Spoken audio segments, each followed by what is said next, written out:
तो डिफरेंसेस में हम लोगों ने declaration of variable and initialisation of variable ये देख लिया था।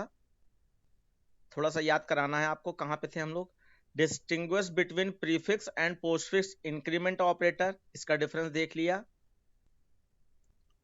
उसके बाद आपका difference between concatenation and truncation, इसका डिफरेंस देखा। देन इफ एल्स और स्विच केस में डिफरेंस देखा। फिर आपका ब्रेक और कॉन्टिन्यू में डिफरेंस देखा। देन एंट्री कंट्रोल लूप और एग्जिट कंट्रोल लूप का डिफरेंस देखा। और लास्ट वाला था आपका फॉर और वाइल लूप का डिफरेंस। इतने डिफरेंस हम लोगों ने देख लिए थे।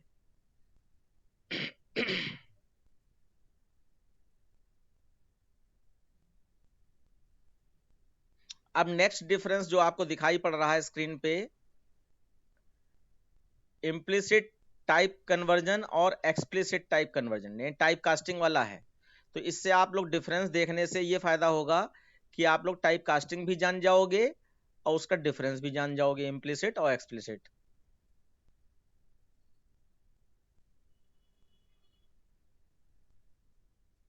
वही कुछ भेजा है आपने? ये सर बुक में क्वेश्चन था सर, उसमें सर आंसर में डाउट था मेरे को सर। आउटपुट का है yes sir. Math dot random वाला। Yes sir. ठीक है, ये अभी डिफरेंसेस हम लोग देखने के बाद इतना टाइम होगा कि आपका ये क्वेश्चन देख लूं। Okay sir.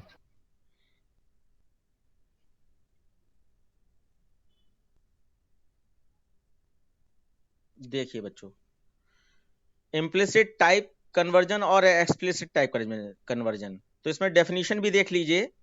an implicit type conversion is automatically performed by compiler when differing data type are intermixed in an expression। ये इसकी एक डेफिनेशन हो गई। एक्सप्लिसिट की डेफिनेशन है, and explicit type conversion is user defined conversion that forces and expression to be of specific type। तो यहाँ पे implicit में क्या कहा गया कि implicit टाइप कन्वर्जन जो है ये ऑटोमेटिकली होता है, डिफरेंसेस के हिसाब से चल रहा हूं। और एक्सप्लिसिट टाइप कन्वर्जन जो है ये फोर्सली होता है, फोर्सफुल होता है। और इसमें इसमें जो है अभी नीचे आ भी जाएगा आई थिंक, मैं अपनी तरफ से बता दे रहा हूं। इसमें लोअर टू हायर कन्वर्जन होता है, यानी लोअर डेटा टाइप का हायर डेटा टाइप में, जैसे इंटीजर को फ्लोट में कन्वर्ट कर रहे हैं या कैरेक्टर को इंटीजर में कन्वर्ट कर रहे हैं, तो छोटे से बड़े की ओर। और इसमें स्पेशली बड़े से छोटे की ओर होता है, और बाकी आप छोटे से भी बड़े की ओर इसके द्वारा कर सकते हैं, एक्सप्लिसिट के द्वारा कर सकते हैं। फिर दूसरा पॉइंट है, N implicit type conversion is performed without programmer intervention. यानी ये कहा जा रहा है कि इम्प्लिसिट टाइप कन्वर्जन अपने आप हो जाता है, इसमें यूजर को कुछ करने की जरूरत नहीं होती है। इसका क्या मतलब हुआ, क्योंकि ये ऑटोमेटिकली होता है तो इसमें यूजर कुछ करता ही नहीं है, अपने आप हो जाता है। और एक्सप्लिसिट में कहा गया कि explicit type conversion is specified explicitly by the programmer, यानी प्रोग्रामर को बताना पड़ता है कि कौन सा डेटा टाइप किस में कन्वर्ट हो रहा है, तो ये एक्सप्लिसिट में होता है। फिर लास्ट में एक इंपॉर्टेंट पॉइंट है कि इम्प्लिसिट में it does not result in loss of data, और इसमें कहा गया में result in loss of data. Loss of data का मतलब यहां पे ये था कि जैसे मान लीजिए फ्लोट को इंटीजर में कन्वर्ट करने की कोशिश करेंगे आप, तो लॉस ऑफ डेटा होगा। अगर एक्सप्लिसिट टाइप कन्वर्जन का यूज करके करेंगे तो लॉस ऑफ डेटा नहीं होगा, अदरवाइज लॉस ऑफ डेटा होगा।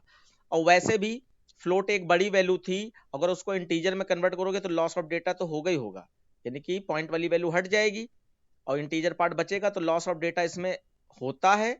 और इसमें क्योंकि छोटे से बड़े की ओर अपने आप हो जाता है, इसलिए इसमें लॉस ऑफ डेटा नहीं होता है। तो ये इसके पॉइंट हैं, और फिर नीचे देखिए एग्जाम्पल भी दे दिया गया। जैसे यहां पर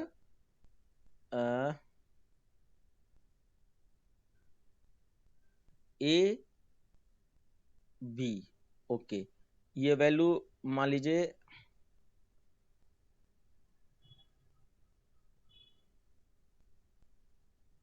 ओके, ठीक, ये यहां से मैं हटा दे रहा हूं।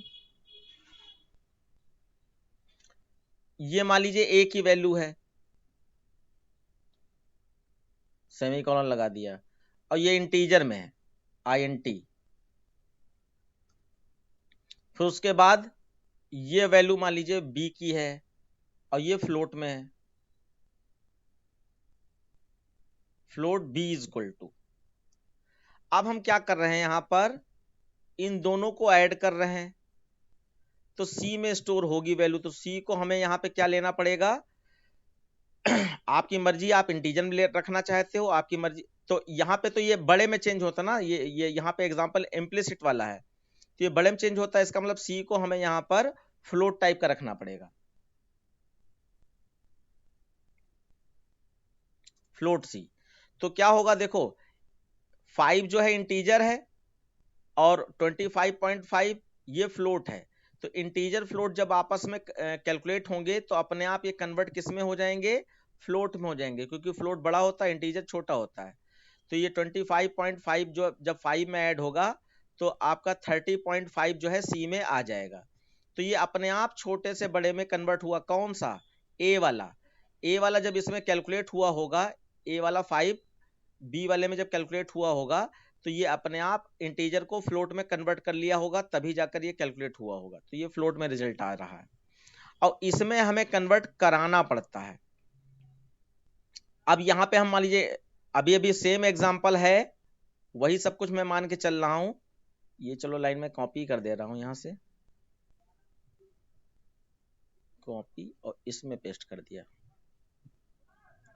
और भी एग्जांपल हो सकते हैं, ये जो लिखा है मैं वही बताने की कोशिश कर रहा हूं अभी। और ये आपका INT दे दिया इस बार। अब देखो, एक इंटीजर 5 है और फ्लोट में बी में 25.5 है, ये जब आपस में कन्वर्ट होंगे तो ये तो रिजल्ट फ्लोट में देना चाहिए, लेकिन हम चाहते हैं रिजल्ट इंटीजर में ही आए, 0.5 छूट जाए, 25 और 5 ऐड होकर 30 आ जाए।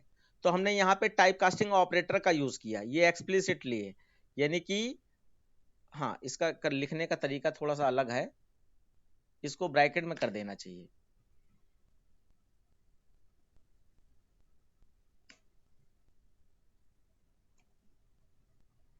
इस तरीके से लिखा जाता है।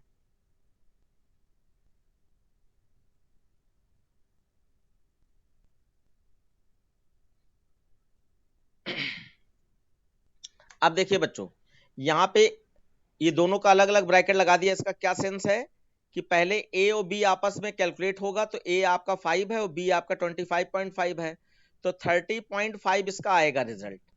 अब इस रिजल्ट से जैसे ही बाहर निकलोगे तो एक्सप्लिसिट टाइप कन्वर्जन कर दिया मैंने, तो इसका मतलब जो भी रिजल्ट आया है वो इंटीजर में कन्वर्ट हो जाए, तो इंटीजर में कन्वर्ट होगा तो ये 30.5 जो है 30 बन जाएगा, ये सी में स्टोर हो जाएगा, सी में हमने इंटीजर ले रखा है।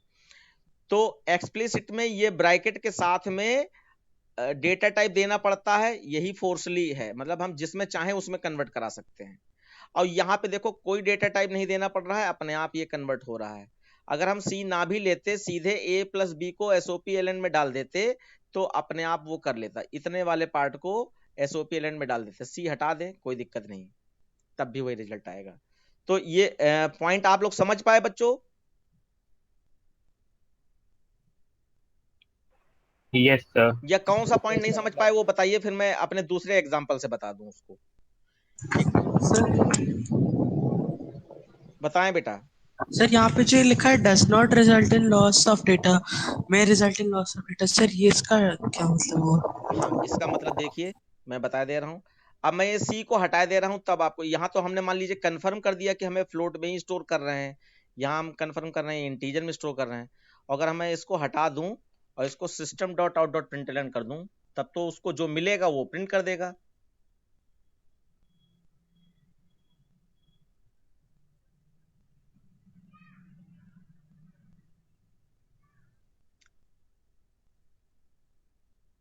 ये कर दिया मान लीजिए हमने, ठीक। और यही चीज हम इसके साथ भी करे दे रहे हैं।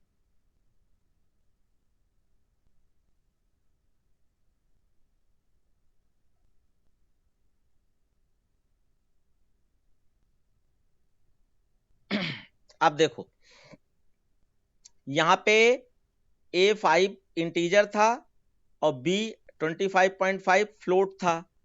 अब जब ये कैलकुलेट होगा तो ये 30.5 रिजल्ट आएगा और SOPLN क्या करेगा, 30.5 यहां पर प्रिंट करा देगा, 30.5 प्रिंट करा देगा रिजल्ट के रूप में। तो यहां पे डेटा का लॉस नहीं हुआ, एक इंटीजर और एक फ्लोट कैलकुलेट हुआ तो रिजल्ट फ्लोट में अपने आप कन्वर्ट हो गया और आपका 30.5 रिजल्ट आ गया। अब यहां पे देखो, यहां पे ये 5 था और 25.5 था, ठीक है। और ये दोनों आपस में कैलकुलेट हुए तो 30.5 रिजल्ट आया, 30.5 रिजल्ट आया। लेकिन ये इंटीजर लगे होने के कारण 30.5 को रिजल्ट के रूप में सिर्फ 30 बना देगा। तो यहाँ पे रिजल्ट तो 30.5 आया लेकिन आपका आना चाहिए, लेकिन रिजल्ट प्रिंट क्या हो रहा है, 30 प्रिंट हो रहा है। तो क्या हो रहा है, यहाँ पे लॉस ऑफ डेटा हो रहा है, 0.5 हट गया है, इसी को लॉस ऑफ डेटा कहा जा रहा है। और यहाँ पे डेटा का लॉस नहीं हुआ, दोनों रिजल्ट एग्जांपल सेम है। यहाँ पे डेटा का लॉस हो गया, यहाँ पे डेटा का लॉस नहीं हुआ है।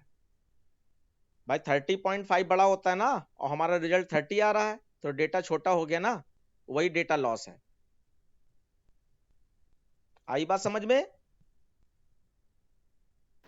Yes sir. Yes sir. Yes yes sir. हाँ, जिस बच्चे ने पूछा था उनको समझ में आ गई? Yes sir. हाँ, और बाकी पॉइंट आपको याद रख। Excuse me sir. यस बेटा, पूछे जितना पूछ सकते हैं, बहुत अच्छी बात है। सर जो अब जो इंट ए और इंट बी फ्लोट बी की वैल्यू हम लोग अगर आगे यूज करेंगे तब तो इनकी वैल्यू 25.5 और 5 ही यूज होगी ना। ये एक्सप्लिसिट में या इम्प्लिसिट में? नो सर, हम आगे कंडीशन में बोल रहे हैं, एक्सप्लिसिट में। एक्सप्लिसिट में इस लाइन में तो आपका 30 प्रिंट हो जाएगा, लेकिन अगर Yes, इसके sir. आगे बी को कहीं भी यूज करोगे तो जो बी की वैल्यू है वही रहेगी। Okay sir. इस जगह के लिए हम इंटीजर वैल्यू चाहते थे, हम पॉइंट वाली वैल्यू नहीं चाहते थे, उसके लिए हमने टाइप कास्टिंग कर ली है। Okay sir. हाँ, और कोई दिमाग में बात आ रही है बच्चों? पूछने से बहुत अच्छा रहता है, मन में ना रखिए बच्चों। आगे बढ़ूं? Yes sir. Yes sir. ठीक, ये क्वेश्चन इंपॉर्टेंट है, बहुत ज्यादा करने को भी मिलता है आउटपुट में, और देखो डिफरेंसेस तो है ही। और ये डेफिनेशन हो सकता है थोड़ी सी यहाँ पे टेक्निकल लग रही हो, लेकिन आपको खाली यहाँ पे सरल भाषा में अगर हम कहें तो an implicit type conversion is perform automatically and it's convert lower precision data type into higher precision. ये करना है आपको। An implicit type conversion is perform automatically and it convert lower precision data type into higher precision form, ये लिख देना है। और explicit में and explicit type conversion is user define। user define मतलब यूजर खुद बताता है कि किस में कौन कन्वर्ट होना है। user defined conversion that forces an expression to be of specific type। तो ये फोर्स करता है कि कोई एक्सप्रेशन का रिजल्ट किस डेटा टाइप में कन्वर्ट हो जाए। स्पेसिफिक टाइप मतलब किस डेटा टाइप में कन्वर्ट हो जाए। और अगर इसकी जगह पे लैंग्वेज चेंज करना चाहते हो तो ये हायर टू लोअर या लोअर टू हायर दोनों तरफ कन्वर्ट कर सकता है, ये कह सकते हो। ठीक है,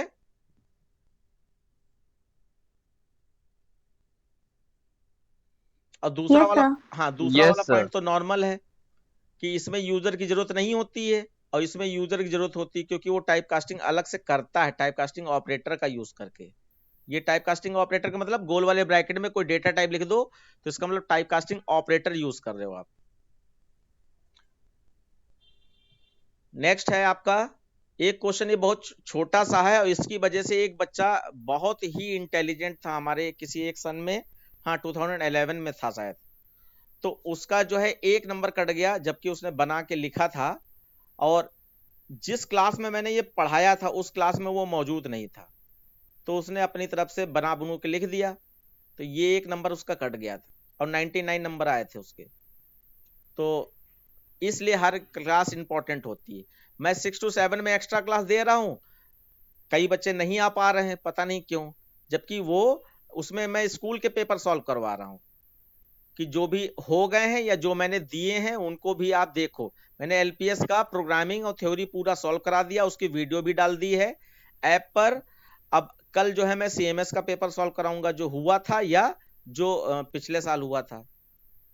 सर यस बेटा। सर आपको एक क्वेश्चन भेजा है, वो बता दीजिए। हाँ बस बेटा, ये डिफरेंस बताने के बाद तुरंत मैं लूंगा क्वेश्चन आपके। Sir okay sir. 6 से 7 हम लोग की क्लास चलती है सर। तो वीडियो देख लीजिए, वीडियो तो देखिए एटलीस्ट। Okay sir. हाँ वो जरूरी है बच्चों। अच्छा देखिए, हम लोग जो है नेक्स्ट और नेक्स्ट आईएनटी दोनों, नेक्स्ट लाइन दोनों फंक्शन यूज करते हैं। तो नेक्स्ट का मतलब होता है जब कोई एक ही वर्ड स्टोर करना चाहते हैं, जैसे राम जी अवस्थी है और आप सिर्फ राम जी स्टोर करना चाहते हैं तो नेक्स्ट यूज किया जाता है, नेक्स्ट। और जब राम जी अवस्थी पूरा यूज करना चाहते हैं तो नेक्स्ट लाइन यूज किया जाता है। ये इसका सीधा सीधा मतलब मैंने बताया है, लेकिन आपको तो लिखना होता है कि रियल में क्या है मतलब उसका। तो जो लिखना होता है वो यहाँ पे नीचे आपको दिखाया गया है, उसको समझिए।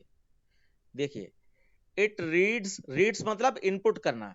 It reads input from the input device. Input device कौन सी है? कीबोर्ड। टिल द स्पेस, जब तक कोई स्पेस ना मिल जाए तब तक ये रीड करता है, यानी कि वो चीज जो आपने लिखी है उसको इनपुट करवाता है। जैसे कि मैंने यहां पे नेक्स्ट में राम जी लिखा होगा, ठीक है, और इसके बाद मैंने कुछ नहीं लिखा, तब तो इसको इसके आगे क्या मिलेगा? स्पेस मिलेगा, कुछ नहीं है, तो आपका ये राम जी इसने स्टोर कर दिया। लेकिन अगर मैंने राम जी अवस्थी लिख दिया,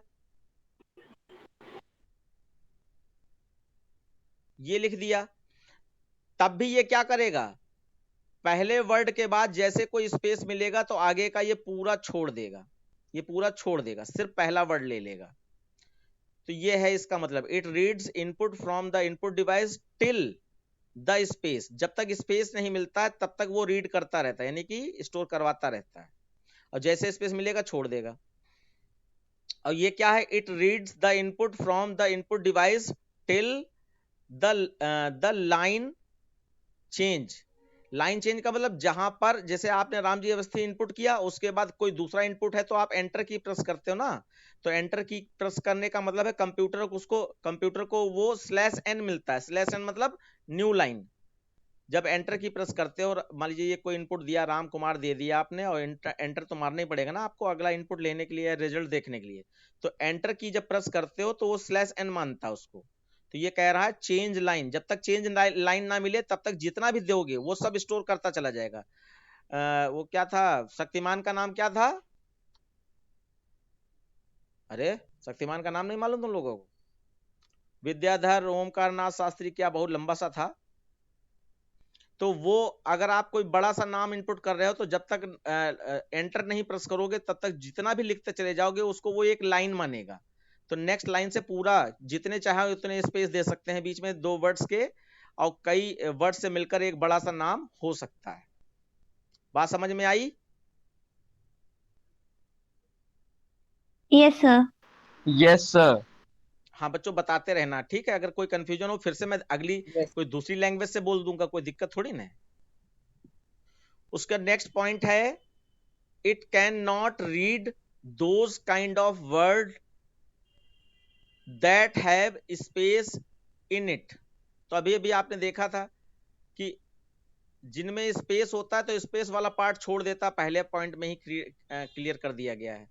वही चीज दोबारा दूसरे शब्दों में बता दी गई कि it can not read those kind of words that have space in them. तो इस लाइन का मतलब तो हुआ कि इसको रीड ही नहीं करेगा, लेकिन ऐसा नहीं होता है। इसको राम जी ले लेगा और स्पेस अवस्थी छोड़ देगा, रीड कर लेता है, मतलब स्पेस के बाद वाला रीड नहीं करता है। और it can read those word that have space in them, जिनके बीच में स्पेस होता है वो रीड कर लेता है, ठीक है? फिर उसके बाद it ends up reading the input after getting a space, वही चीज तीसरी बार कह दी गई। ये रीडिंग कर रहा होता है यानी कि स्टोर करवा रहा होता है तब तक जब तक स्पेस नहीं मिलता है, जैसे ही स्पेस मिलता है वैसे रीड करना एंड कर देता है, एंड्स अप, रोक देता है। ऑन द अदर हैंड, हाँ ठीक, वो उतना ही था। और यहाँ पे क्या है, it end reading only after getting slash N. देखो अभी हमने बताया था एंटर का मतलब स्लैश एन होता है, वही देखो लिखा है। जब न्यू लाइन मिलती है तब ये रुक जाता है कीबोर्ड से। उसके बाद इसमें नेक्स्ट दो और पॉइंट हैं। It place the cursor in the same line after reading the input, यानी कि जब इसमें राम जी स्टोर रीड करेगा तो कर्सर आपका राम जी के आई के बाद पड़ा रहेगा, कर्सर यहाँ पे पड़ा रहेगा, लाइन चेंज नहीं होती है इसके केस में, रीड के केस में। और यहाँ पे नेक्स्ट लाइन वाले में कहा गया it places the cursor on the next line after reading the input, यानी कर्सर को अगली लाइन में भेज देता है इनपुट रीड करने के बाद, यानी इनपुट करने के बाद। तो यानी इसमें लाइन चेंज हो जाती है, कर्सर नई लाइन में चला जाता है, और इसमें कर्सर सेम लाइन में रहेगा। ये बात बताई गई। तो ये पॉइंट डिफरेंट है, ऊपर वाले लगभग पॉइंट सेम है, ये पॉइंट डिफरेंट है। फिर the escaping sequence for the next is space, यानी कि जहां से स्किप करना होता है वो पॉइंट क्या है, वो स्पेस है। ये भी वही से मिलता जुलता है। और इसमें क्या है, it escaping sequence of the next line is slash N, तो स्लैश एन के बाद ये रुकता है और वो स्पेस मिलने के बाद रुकता है। तो ये आप इनमें से कोई दो पॉइंट जो अच्छे लगे, जैसे कि ये वाला मैंने बता दिया, ये अच्छा है, और स्लैश एन वाला भी ठीक है, ये भी ठीक है। तो 2 से 3 आप दे सकते हैं डिफरेंस, ज्यादा डिफरेंस देने से कोई फायदा नहीं, नंबर 2 ही मिलने हैं, चाहे आप 10 डिफरेंस लिख दीजिए। तो 2 से 3 डिफरेंस कम से कम लिख देने चाहिए। और इतने डिफरेंस ये कहीं मिलेंगे नहीं आपको जितने मैं यहाँ पे बता दिया है मैंने। ये बहुत अच्छी चीज है। सर यस बेटा। सर ये पीडीएफ आपने कहीं अपलोड किया, इसका कोई वीडियो है?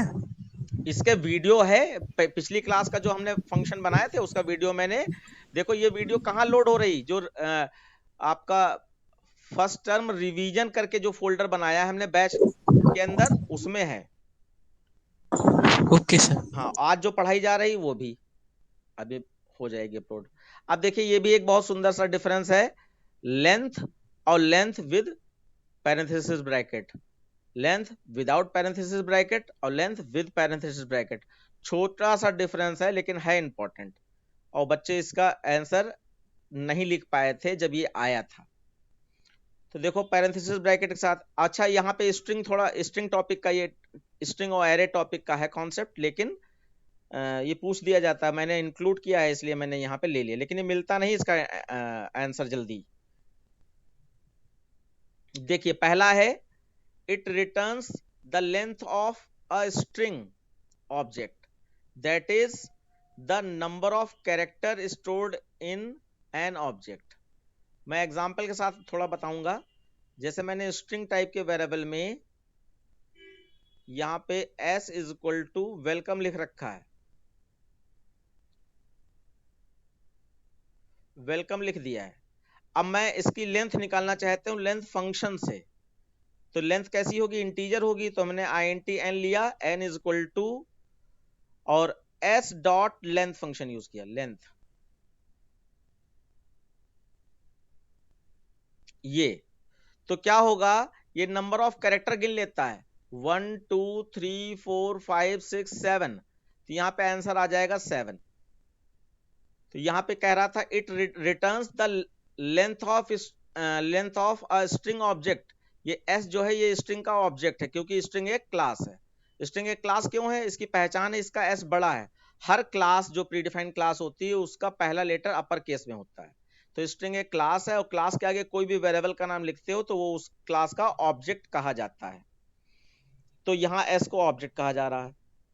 फिर बताया गया that is the number of character stored in an object. इसमें number of character string object में कितने स्टोर हैं, तो 7 स्टोर है। ये इसका एग्जांपल हो गया। यहां देखो, returns the length of array, ये लेंथ जिसके बाद में पैरेंथेसिस ब्रैकेट नहीं होते हैं वो एरे की लेंथ निकालता है, चाहे न्यूमेरिक एरे की लेंथ, चाहे स्ट्रिंग एरे की लेंथ, एरे की ही लेंथ निकालता है। That is a number of element stored in an array, एक एरे में कितने नंबर स्टोर हैं। तो मैं इसका भी एग्जांपल एक दिए देता हूं साथ में। जैसे आपने एक इंटीजर का एरे बनाया, ए स्क्वायर ब्रैकेट स्टार्ट किया, बंद किया, और कर्ली ब्रैकेट में इसमें 2 5 4 9 5 ऐसे नंबर स्टोर कर दिए, कर्ली ब्रैकेट क्लोज। ये एरे है, एरे का पहचान होता है स्क्वायर ब्रैकेट। अब इसमें नंबर ऑफ एलिमेंट कितने हैं ये पता करना है, तो यहां पर आप लिखोगे INTN is equal to a dot length, आगे गोल वाला ब्रैकेट नहीं लगाओगे, सेमीकोलन। तो इससे क्या होगा, 1 2 3 4, ये आंसर के रूप में आपका 4 एन में 4 स्टोर करा देगा। तो ये भी गिन रहा है, ये भी गिन रहा है, लेकिन ये नंबर ऑफ कैरेक्टर गिन रहा है, ये एरे के नंबर ऑफ एलिमेंट्स गिन रहा है। अब ये एरे मैंने इंटीजर टाइप का लिया है, लेकिन ये स्ट्रिंग टाइप का भी हो सकता था एरे। जैसे एक छोटा सा एग्जांपल, स्ट्रिंग एस, एरे की पहचान क्या है, square bracket is equal to curly bracket में मैंने यहां पे राम और यहां पे अजय, ये 2 वर्ड स्टोर कर दिए, कर्ली ब्रैकेट क्लोज। अगर अब हम यहां पर ये ए डॉट लेंथ की जगह पर एस डॉट लेंथ लिख दें, S dot length, S dot length, तो आगे गोल वाला ब्रैकेट नहीं लगाना है।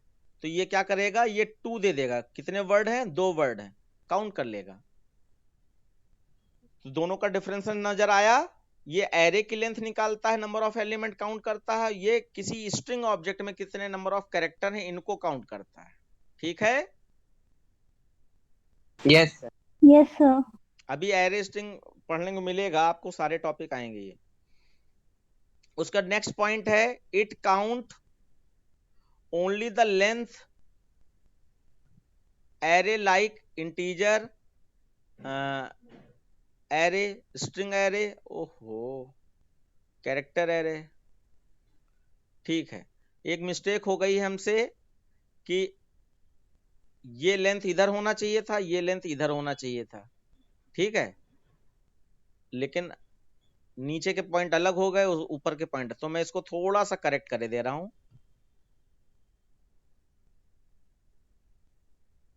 देखिए क्या करेक्शन है, ऊपर मैंने जो बढ़ाया वो सही है,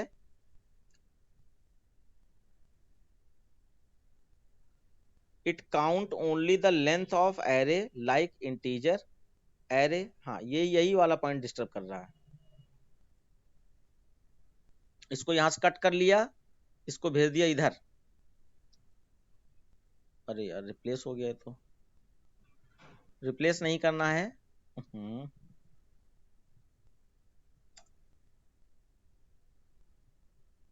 वाह, चलो इसके लास्ट में लिख देते हैं, अब तो हो जाएगा, हद हो गई।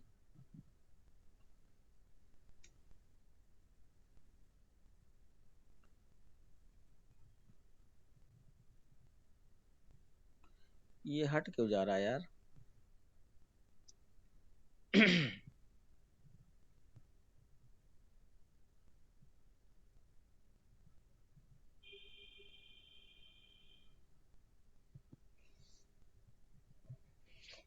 हम्म,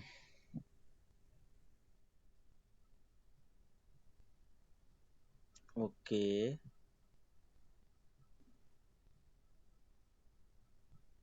ये था इसका, ठीक है। मैं इसको कहीं और पेस्ट कर लेता हूँ, फिर इधर ले आऊंगा। ये पेस्ट कर लिया और इसको उठाकर इधर कर दे रहा हूँ, कट, इसमें पेस्ट हो जाओ, हो गए।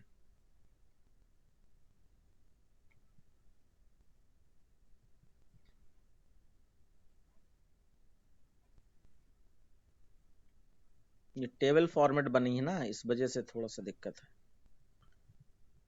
Cut paste. ठीक, अब पॉइंट हमारा ठीक हो गया है, जो मैंने एग्जांपल दिया था उसके हिसाब से।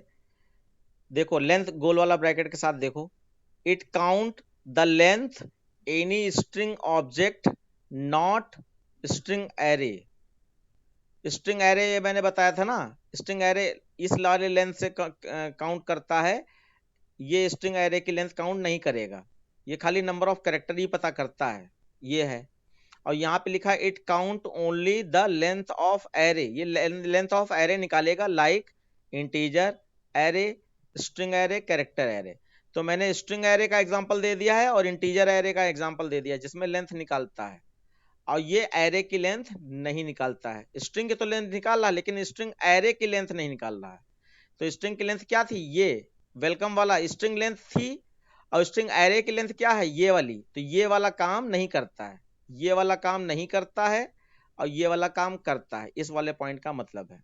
और ये एरे की ही लेंथ निकालता है, चाहे स्ट्रिंग का एरे हो चाहे नंबर का एरे हो। सेकंड पॉइंट समझे में आया बच्चों? Yes sir. ईमानदारी से बताना। यस। आवाज धीमी होती तो ऐसा लगता कि जो है शायद मैं समझा नहीं पाया क्या। वो एक अलग बात है कि अभी लेंथ फंक्शन नहीं आया है आपके उसमें, मेरे असाइनमेंट में था, किसी स्कूल में पूछा गया होगा इसलिए मैंने डाल दिया। एक और लास्ट में है इसका, it uses parenthesis bracket in their syntax. हाँ ये पॉइंट अच्छा है, ये वाले लेंथ फंक्शन में पैरेंथेसिस ब्रैकेट यूज होता है, आप देख पा रहे हो ये मैंने यूज किया है। और it can not use parenthesis bracket in their syntax. तो सिंटेक्स मतलब जहां पर लेंथ फंक्शन यूज करोगे इसमें गोल वाला ब्रैकेट यूज नहीं होता है। तो तीनों डिफरेंस मैंने बता दिए हैं, किसी का कोई क्वेश्चन हो तो प्लीज पूछ लीजिए। है यहां पर लेंथ फंक्शन से रिलेटेड? चलिए ये हमारे इतने ही क्वेश्चन। हाँ बताइए। सर हाँ सर ये पीडीएफ भी अपलोड कर दीजिएगा। चलिए बहुत अच्छी बात आपने याद दिला दी, ये पीडीएफ भी आज ही मैं अपलोड कर दूंगा, क्योंकि डिफरेंसेस इतने ही थे मेरे असाइनमेंट में, मैंने सारे इसमें लिख दिए हैं। सर ठीक, हाँ अब मैं आप लोगों को क्वेश्चन ले लेता हूँ। हाँ भाई सर क्या एक मिनट करो? सर, स्टैटिक और डायनामिक इनिशियलाइजेशन बता दीजिए। एक बार फिर से बताइए। स्टैटिक और डायनामिक इनिशियलाइजेशन। ओहो, तो वैसे पिछली क्लास की वीडियो आप देख नहीं रहे हो इसका मतलब है, उसमें बताया गया था, लेकिन प्लीज ध्यान दो थोड़ा सा, अच्छा रहेगा। देखो ये इस स्टैटिक का मतलब है किसी भी वेरिएबल में फिक्स वैल्यू जब इनिशियलाइज करते हैं तो वो स्टैटिक इनिशियलाइजेशन कहा जाता है। और अगर वैल्यू किसी वजह से कुछ चेंज होके आ सकती है और इनिशियलाइजेशन हो रहा है तो वो डायनेमिक कहा जाता है। जैसे स्टैटिक,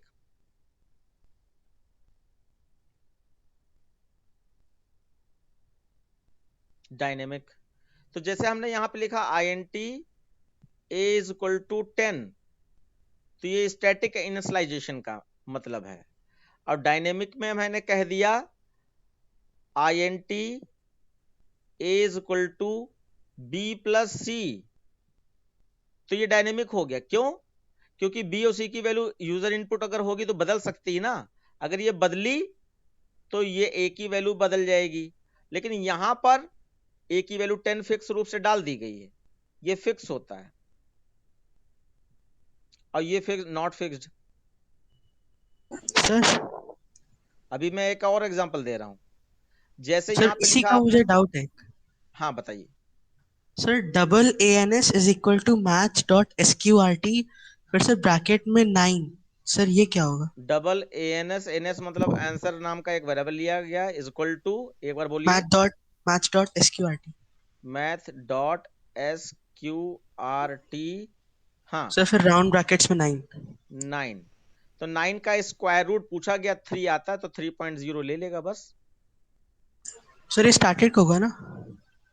नहीं, ये अब 9 के केस में तो ये स्टैटिक मान सकते हो, लेकिन यहां पे जहां कहीं भी यूजर इनपुट वैल्यू यूज हो सकती है तो वहां पे उसको डायनेमिक कहा जाता है। अब इस 9 ही देखकर अगर आप कहते हो तब तो ये वो क्या क्या हो गया, ये स्टैटिक हो गया। लेकिन वैसे तो 9 की जगह कोई वेरिएबल का नाम हो सकता है, तो उस केस में ये डायनेमिक कहा जाएगा। जहां पर वैल्यू बदल सकती है वहां पे डायनेमिक, जहां पे वैल्यू नहीं बदल सकती वहां पे स्टैटिक। तो सर ये डायनेमिक हुआ। हाँ, तो ये 9 के खाली 9 रखते हो, ज्यादातर इसमें किसी वेरिएबल का नाम होता है, ठीक है। तो इसीलिए ये जहां कहीं भी एग्जाम्पल के रूप में देखोगे तो ये डायनेमिक ही कहा जाएगा। Okay sir. वही मैं एग्जाम्पल यहाँ देने वाला था, अब तो आपने लिखवा ही दिया है, ये इसी के अंदर ये आता है। तो ये वैल्यू बदल सकती है जहां पर, वहां पे डायनेमिक। जैसे मैट डॉट पाव यूज करें, मान लीजिए मैं एक एग्जांपल दे ही देता हूं, ये मैंने ऐसे कर दिया,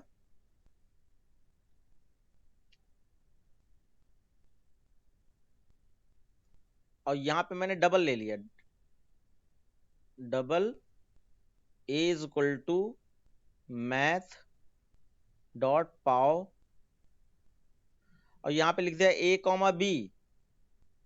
इसका मतलब क्या है, a की पावर b हो जाए, तो a में हो सकता है 2, हो सकता है 3, हो सकता है 4 हो, b में हो सकता है 2, हो सकता है 3, हो सकता है 4 हो।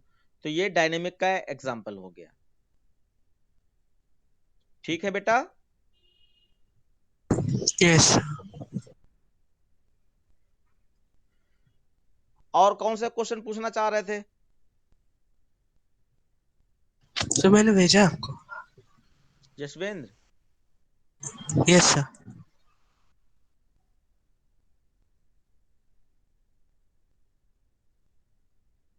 सर ये दोनों एग्जाम में आए थे। ये सीएमएस वाले पेपर में? हाँ सर। ओके ओके, तो ये क्या इसका सोल्यूशन जानना चाह रहे हो? हाँ सर। हाँ, तो इसका सोल्यूशन हम अभी नहीं बताएंगे, क्योंकि इसका पेपर ही तो कल डिस्कस करने जा रहे हैं, तो उसमें भी हमें बताना पड़ेगा। कोई नई चीज पूछना चाहो तो पूछ लो, या कोई ओके सर। आउटपुट वगैरह, क्योंकि सीएमएस का ही पेपर कल हम डिस्कस करने जा रहे हैं 6 बजे वाले बैच में। हाँ ओके देखो, सर। ये उसी टाइप ओके का सर। है, और उसकी वीडियो सबकी अरे मिल जाएगी। ये 8 वाला और पिछला वाला सर, ये 6 और 8 वाले एकदम अलग प्रोग्राम थे। राइट अप सर वैसे तो इनपुट छोड़ दिए थे। Series of number 1 by 1, count average of those number which have 3 as their last digit। कुछ नहीं यार, the process of inputting numbers should stop। हाँ, ये मैंने एक क्वेश्चन असाइनमेंट में दिया है कि आप यूजर इनपुट नंबर दीजिए और sum of even number, sum of odd number या सम ऑफ नेगेटिव नंबर निकालिए, और यूजर तब तक इनपुट करता रहे नंबर जब तक आप 0 ना इनपुट कर दें। उसी स्टाइल में ये प्रोग्राम है, सेम। और ये वाला प्रोग्राम डीजल, हाँ ये अभी क्या एलपीएस वाले पेपर में मैंने इनकम टैक्स वाला, सॉरी टैक्स, सॉरी क्या था, एलपीएस वाले पेपर में एक था जो सर 9th वाला तो इजी है। इंटरेस्ट मिलता है, इंटरेस्ट, उस पे बेस्ड है ये, वो मैंने एलपीएस वाले पेपर में पढ़ाया है, और इसका बहुत सुंदर सा तरीका भी बताया है। वयूम, आपने क्या पूछा था? सही बुक में आउटपुट का प्रोग्राम उसका आंसर दिया था, तो लेकिन मुझे डाउट है कि वो गलत आंसर है। अच्छा हाँ, ये तुमने भेजा है, मैं अभी देख लेता हूँ।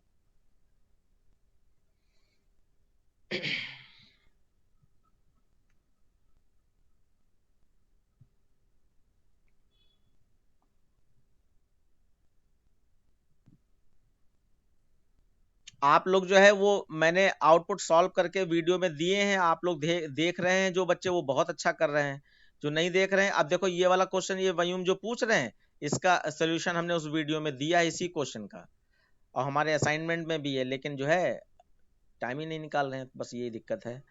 ये 7 वाला, ये सर का आंसर, ये सब मुझे गलत लग रहा है वो। देखो पहला क्वेश्चन है how many times does the loop execute.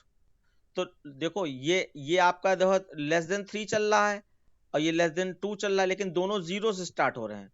तो 0 से लेस देन 3 का मतलब क्या हुआ, 0 चला, 1 चला, 2 चला, तो 3 बार तो चली गया ना, तो 3 टाइम्स ये चला। और ये नीचे देखें तो 0 से लेस देन 2, 0 से लेस देन 2, तो क्या चला, 0 चला, 1 चला, और लेस देन 2 है, तो 2 ही बार चला ये, तो ये कितनी बार चला, 2 बार चला, ये कितनी बार चला, 3 बार चला। जब नेस्टेड लूप होते हैं तो बच्चों बस इनको मल्टीप्लाई करा दिया जाता है, 3 इंटू 2 यानी 6 टाइम लूप चले हैं,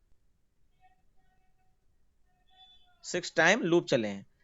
इस तरीके से निकाला, how many times does the loop execute, तो 3 बार ये चला और 2 बार ये चला, तो 3 2 जा 6 टाइम। क्योंकि 3 टाइम चलने का मतलब ये, इसका मतलब क्या है, ये 6 कैसे निकला, एक बार जानकारी ले लीजिए। जब नेस्टेड लूप का मतलब क्या था, ऊपर वाला लूप एक बार चलता है और अंदर वाला कंप्लीट चलता है, तो यानी कि जब ये ऊपर वाला लूप 0 टाइम्स चला होगा तब अंदर वाला लूप, क्योंकि एक बार में 2 टाइम्स चल रहा है तो ये अंदर वाला लूप 2 टाइम्स चला। फिर जब ऊपर वाला लूप 1 हो गया होगा तो अंदर वाला फिर से 2 टाइम्स चला। फिर ऊपर वाला जब 2 हो गया होगा तो अंदर वाला लूप फिर से 2 टाइम्स चला, तो 2 ही तक चल सकता था ये ऊपर वाला लूप। उसके बाद ऊपर वाला लूप फॉल्स हो गया तो अंदर आएगा नहीं, तो इनको ऐड कर लीजिए, 2 + 2 + 2 यानी कि 6, इसीलिए मल्टीप्लाई करा के डायरेक्ट निकाला जाता है। तो इसका ये आंसर इस तरीके का आंसर में सर नीचे दिया है, लूप विल एग्जीक्यूट इन्फिनिटली। अभी मैं देखे लेता हूँ ये आंसर कहाँ लिखा है इसका।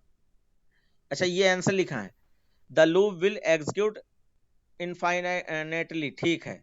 तो ये गलत दिया गया भैया, ये तो बिल्कुल साफ साफ गलत है, क्योंकि लूप तो फॉल्स हो ही जाएंगे। 0 से 3 तक प्लस प्लस चल रहा है ना, तो प्लस प्लस 0 से कभी ना कभी <3 2 तक चलेगा और 3 पर फॉल्स हो जाएगा। ये गलत दिया गया बच्चा, बिल्कुल सही पूछ लिया तुमने, और मुझे अच्छा लगा कि पुरानी पढ़ाई तुम्हारे काम आ रही है। और कोई क्वेश्चन इसमें पूछना था? सर वो सेकंड वाले भी आंसर कंफर्म सर करना था। हाँ बेटा बताइए स्वयं,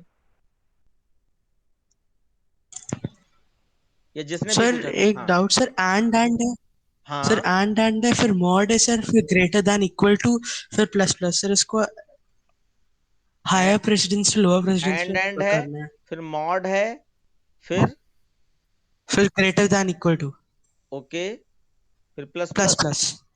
तो देखो, हाँ सर। जो मैंने ऑपरेटर पढ़ाते सर हायर समय, टू लोअर। हाँ पढ़ाते समय जो सीक्वेंस बताया है वो हायर टू लोअर बताया, पढ़ाते समय सीक्वेंस जो बताया है। तो सबसे पहले हमने क्या पढ़ाया था, यूनरी ऑपरेटर पढ़ाया था।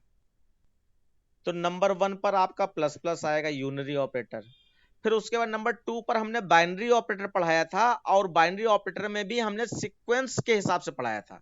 बाइनरी ऑपरेटर में सबसे पहले आपका अर्थमेटिक ऑपरेटर था, तो इसमें देखो कोई अर्थमेटिक ऑपरेटर है, सर मॉड। मॉड है। अर्थमेटिक के बाद मैंने रिलेशनल ऑपरेटर पढ़ाया था, रिलेशनल ऑपरेटर कोई दिखाई पड़ रहा है? Sir greater than sir equal greater to. Than equal to. Greater than equal to. उसके बाद मैंने लॉजिकल ऑपरेटर पढ़ाया था, लॉजिकल ऑपरेटर कोई है? एंड एंड आप अपनी नोट बुक यानी जो मैंने कॉपी पढ़ाई है उसको ओपन करके देखिए, जिस सीक्वेंस से मैंने पढ़ाया था उसी सीक्वेंस को याद कर लीजिए। आपका ऑपरेटर कहां तक याद करोगे, कौन बड़ा है कौन छोटा है, सिर्फ सीक्वेंस को याद कर लीजिए कि किस सीक्वेंस से सर ने पढ़ाया था। पहले यूनरी पढ़ाया, फिर बाइनरी पढ़ाया, बाइनरी में अर्थमेटिक पहले पढ़ाया यानी वो उसका हायर प्रेसिडेंस हो गया, फिर रिलेशनल पढ़ाया, और उसके बाद जो है लॉजिकल पढ़ाया, फिर असाइनमेंट पढ़ाया, देन जाके फिर टर्नरी ऑपरेटर में गए थे। वही सीक्वेंस आपका हर जगह पर फॉलो होगा, तो एक बार हमारा वो सीक्वेंस याद कर लीजिए आप, ठीक है बेटा? Yes sir. दूसरा है इनका question, what is the range of possible value stored in the variable number. Number variable में किस रेंज में मैक्सिमम वैल्यू स्टोर हो सकती है। तो देखो यहाँ पे नंबर, ये वेरिएबल है, इसमें पूछा गया है। तो देखो मैथ डॉट रैंडम, मैं ये थोड़ा सा बताने की कोशिश कर रहा हूं, ये मैं हटा रहा हूं, ठीक है। मैथ डॉट रैंडम जो है ये 0.0 से 0.9 इसके बीच की वैल्यू जनरेट करता है, वो भी ऑटोमेटिकली, यानी अपने आप। कभी 0.0 दे दिया, कभी 0.5 दे दिया, कभी 0.2 दे दिया, कभी 0.9 दे दिया, इस तरीके से ऑटोमेटिक वैल्यू जनरेट करता है। तो यहां पर रेंज पूछी गई है, तो जब भी ये वैल्यू जनरेट होगी तो इसके साथ अगर हम इंटू 10 कर दे रहे हैं, तो मान लीजिए 0.1 है, इंटू 10 कर दिया तो क्या मिलेगा बच्चों? 1.0। 1.0। ऐसे ही अगर 0.9 है और इसको मल्टीप्लाई बाय 10 कर रहे हैं तो क्या वैल्यू मिलेगी?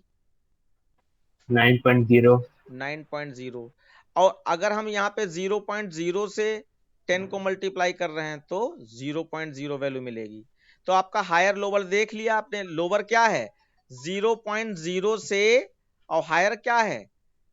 9.0, क्योंकि मल्टीप्लाई बाय 10 हो रहा है तो 9.0 इसके बीच की वैल्यू मिलेगी। ये इसका आंसर है। और यहां क्या लिख दिया गया है आंसर में? ये बिटवीन 0 एंड 5।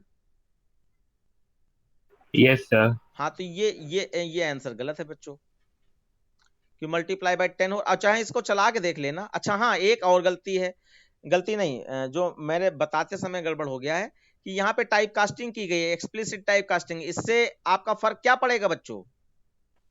सर 0.0 डेसिमल हट वैल्यू जाएगा चाहिए। बाद का। 0.0 हट जाएगा, यानी आप कहोगे 0 से 9 तक की वैल्यू देगा। ठीक है, ये आंसर है इसका बस। और ये रेंडमली कोई भी वैल्यू आएगा, रेंज ये है। और कोई क्वेश्चन किसी का बच्चों? ये कौन सी बुक है बेटा? सर ये 9th की बुक थी मेरी सर, कंप्यूटर एप्लीकेशन वाली, कैंडिडेट की। यार ये तो बिल्कुल गलत है यार, बुक में ही गलत दे देंगे तो बच्चे क्या पढ़ेंगे। चलिए, और कोई क्वेश्चन किसी का बच्चों? सर मैंने आपको एक क्वेश्चन भेजा है, उसका एक बार आउटपुट बता दीजिए कैसे आएगा और क्या आएगा। चलिए, बहुत अच्छी बात, मैं अभी देख लेता हूं। मैं चाहता हूं आप लोग खुद पढ़ें और जितना ज्यादा हो सके उतना ज्यादा पूछिए, तो मुझे भी अच्छा लगेगा। Atharva, yes sir. ओके, देखिए ये आपका कोड दिया है कैलकुलेटिंग प्रिंटिंग, ठीक है। आउटपुट पूछा गया है तो ठीक है, आउटपुट यहाँ पे इस तरीके से आप कर लीजिए। ये देखिए बी से डी तक का वैल्यू लूप चला दिया गया है। और हमने एक कहीं किसी क्लास में आपको बताया था कि किसी कैरेक्टर वेरिएबल में अगर प्लस प्लस लगता है तो अगर उस कैरेक्टर में वेरिएबल में ए है तो प्लस प्लस होके बी बना देगा अपने आप, उसको कन्वर्ट करने की जरूरत नहीं है। तो देखो ये बी स्टोर है और बी एक वो आस्काई कोड मैंने जानकारी दी थी कि कैपिटल ए से कैपिटल जेड तक आपका 65 से 90 तक होता है आस्काई कोड, और स्मॉल ए से स्मॉल जेड तक आपका 97 से 122 तक कोड होता है। अब आपका कैपिटल ए और स्मॉल ए के बीच में क्या डिफरेंस है? कैपिटल ए और स्मॉल ए के बीच में, यानी small A minus capital A अगर करें तो स्मॉल ए का आस्काई कोड 97 आ जाएगा और कैपिटल ए का आस्काई कोड आपका 65 आ जाएगा। तो डिफरेंस निकलेगा 32, यानी कि हर स्मॉल लेटर और हर कैपिटल लेटर के बीच में 32 का डिफरेंस होता है। ये एक अलग से की पॉइंट निकल के आया। 65 से 97 तक गिनोगे तो आपका 32 निकल आएगा। अब यहां पे इसका आंसर देखो बी है, डी से छोटा है। ये रियल में मैच तो आस्काई कोड ही होंगे। बी का मतलब 65 आ जाएगा या 66 आ जाएगा, और 66, 67, 68 यहां आ जाएगा। आपके देखने में तो ये बी और डी मैच हो रहे हैं, लेकिन वो कंप्यूटर आपका 66 और 68 मैच कर रहा होगा। तो 66 68 से छोटा है, कंडीशन ट्रू है, यानी बी डी से छोटा है। नीचे आए, अब अल्फा में क्या है? अल्फा में बी है और बी का मतलब यहां पर 66 है और उसमें प्लस 32 कर देंगे तो क्या हो जाएगा बच्चों? सर स्मॉल भी हो जाएगा। हाँ, इसका सेंस आप समझ गए होंगे। नहीं, पहले तो ये समझ लीजिए, किसी भी ये इम्प्लिसिट टाइप कास्टिंग हो रही बच्चों, कैरेक्टर छोटा होता है और 32 इंटीजर है, ये बड़ा होता है। तो कैरेक्टर और इंटीजर आपस में जब कैलकुलेट करेगा तो रिजल्ट किस में देगा? कैरेक्टर में देगा या इंटीजर में देगा? इंटीजर। इंटीजर में देगा। तो इसका कैलकुलेट कीजिए पहले, यहाँ पे कितना 6 7 8 और 6 7 8 9, ये आएगा 98। अब देखो 97 स्मॉल ए का होता है तो 98 किसका होगा? Small B. स्मॉल बी का। लेकिन यहाँ पे स्मॉल बी नहीं प्रिंट होगा, क्योंकि यहाँ पे हमें जो है इसको कन्वर्ट कराना पड़ेगा फिर से कैरेक्टर में, टाइप एक्सप्लिसिट टाइप कास्टिंग के द्वारा। और ऐसे रेस कैसा है, इंटीजर है, तो इंटीजर में कैरेक्टर थोड़ी स्टोर हो जाएगा, तो ये 98 ही स्टोर होगा, तो यानी इसका आंसर 98 पहला आया। फिर उसके बाद बी से कितना हो जाएगा, ये प्लस अल्फा प्लस प्लस होगा तो बी से ये सी हो जाएगा, और सी 99 होगा, ये 32 ऐड करने पर स्मॉल वाला सी से फिर ये 66, 67 और 68, अब 68 हो जाएगा, 68 में 32 ऐड करोगे तो ये आपका 100 आ जाएगा, 100। अब 68 तक चलेगा, यानी बी चला, बी सी और डी, तो तीनों हो गए, बस यही हमारा आंसर है। और लाइन चेंज हो रही है, इसका मतलब लाइन चेंज होके आएगा। सर हाँ सर क्वेश्चन में पूछ रहा है what is the following called calculating and printing, तो सर ये तो प्रिंट कर रहा है, तो सर कैलकुलेट क्या कर रहा है? कैलकुलेट कैरेक्टर के आस्काई कोड को 32 से प्लस कर रहा है, तो कैलकुलेट होके 98 आ रहा है। Sir value of res calculate कर रहा है ना, आरईएस? हाँ ये कह सकते हो। Okay sir. Okay sir. हाँ लेकिन यहाँ पर रियल में देखा जाए तो आप देख पा रहे होगे ना कि अल्फा क्या है, कैरेक्टर वेरिएबल है, और 32 क्या है, इंटीजर वैल्यू है। तो कैरेक्टर वेरिएबल इंटीजर वैल्यू से कैलकुलेट होगा तो कैरेक्टर अपने आप को आस्काई कोड में कन्वर्ट कर देगा, ये तो इम्प्लिसिट टाइप कास्टिंग हो गई। और उसके बाद रिजल्ट बड़े में ही आता है हमेशा, तो बड़ा क्या है, इंटीजर है, तो यहाँ पर कैलकुलेटिंग में इंटीजर आस्काई कोड ये कैलकुलेट हो रहे हैं रेस की वैल्यू के रूप में, ठीक है। और आउटपुट आपका ये आ रहा है। सर मैंने ये लिख दिया कि it is the code is calculating the value of res. ये काट देंगे वो पक्का, क्योंकि रेस में तो कुछ है ही नहीं, तो रेस की वैल्यू क्या कहां से कैलकुलेट कर रहे हैं, रेस की वैल्यू तो बनेगी जाकर इसको कैलकुलेट करने के बाद। तो कैलकुलेटिंग अल्फा विद एड 32 ऐसे करके आप कुछ लिख देते तो हो सकता है मिल जाता। Okay sir. लेकिन हाँ इसका एग्जैक्ट आंसर बताएं, इसका एग्जैक्ट आंसर लिखना चाहिए कि आस्काई वैल्यू को कैलकुलेट कर रहा है 32 के साथ ऐड करके, आस्काई वैल्यू ऐड हो रही है यहाँ पर, यही जानना चाह रहा है टीचर, इंटरनल बात, कि बच्चा जानता भी है ओके कि सर। वो b प्लस 32 करेगा तो क्या आएगा, तो ये आस्काई वैल्यू कैलकुलेट हो रही है, आस्की वैल्यू।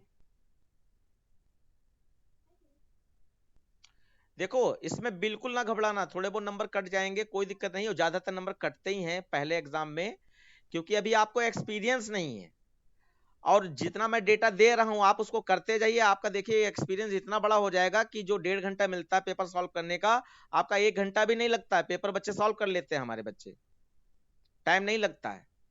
लेकिन बस देखना चालू कीजिए। अभी आपने क्या किया, अभी आपने या आप लोगों ने, जो भी बच्चे हैं अभी वो अपना दिमाग चला रहे हैं, उनको लगता है कि सर को क्या मालूम हमने क्या पढ़ा क्या नहीं पढ़ा, हमको जो लगता है इंपॉर्टेंट वो हम पढ़ेंगे, या जहां पे हमें डर है वो वाला हम पढ़ लेंगे। लेकिन एक बार विश्वास करके देखो, जहां जहां मैं जो जो कह रहा हूं कि तैयारी कैसे करो, लास्ट में सारी चीजें बताई जाएंगी, लेकिन अभी से ही अगर इस चीज का आदत डाल दोगे कि सर को मालूम है कि कहाँ क्या क्या तैयार करना चाहिए, तो उसके हिसाब से प्रैक्टिस करोगे आप। अब जैसे ये वाला जो था, ठीक है ना, तो ये वाला हमारे असाइनमेंट में 1-2 एग्जांपल पढ़ा हुआ है जिसमें कैरेक्टर और इंटीजर आपस में कैलकुलेट हो रहे हैं, तो ये अलग ये आस्काई कोड के साथ कैलकुलेशन हो रही, तो ये आपको जानकारी ही नहीं होगी, इसलिए आपका ये गलत हो गया। रिजल्ट भी नहीं निकला होगा ना आप लोगों का? सर रिजल्ट आ गया। Yes sir.